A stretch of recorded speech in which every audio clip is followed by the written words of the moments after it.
بسم اللہ الرحمن الرحیم۔ شروع اللہ کے نام سے جو بڑا مہربان اور نہایت ہی رحم کرنے والا ہے۔ حضرت علی رضی اللہ تعالی عنہ نے فرمایا، دنیا بدترین ہوتی جا رہی ہے، برے لوگوں کے زیادہ ہونے کی وجہ سے نہیں بلکہ اچھے لوگوں کی خاموشی کی وجہ سے۔ اپنے جسم کو ضرورت سے زیادہ مت سنوارو، اسے تو مٹی میں مل جانا ہے، سنوارنا ہے تو اپنی روح کو سنوارو، کیونکہ اسے رب کے پاس جانا ہے۔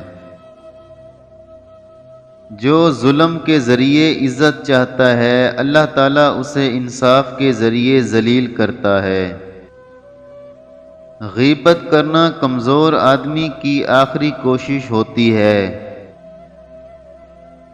دکھ میں کبھی پچھتاوے کے آنسو نہ بہو، کیونکہ تم وہ خوش نصیب ہو جسے اللہ تعالیٰ نے آزمائش کے قابل سمجھا۔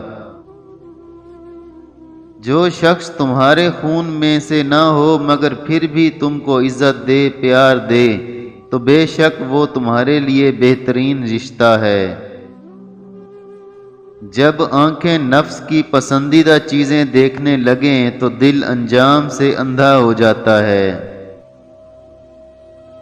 جب تم کسی کو اکیلا دیکھو تو سمجھ جاؤ کہ وہ ایک سچا انسان ہے، کیونکہ بھیڑ ہمیشہ منافق کے ساتھ ہوتی ہے۔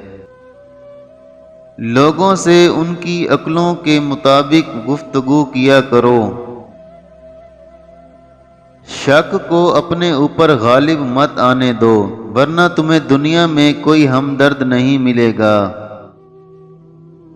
عقل مند اور حساس لوگ ہمیشہ غم و فکر میں مبتلا رہتے ہیں۔ پریشانی خاموش رہنے سے کم، صبر کرنے سے ختم اور شکر کرنے سے خوشی میں بدل جاتی ہے۔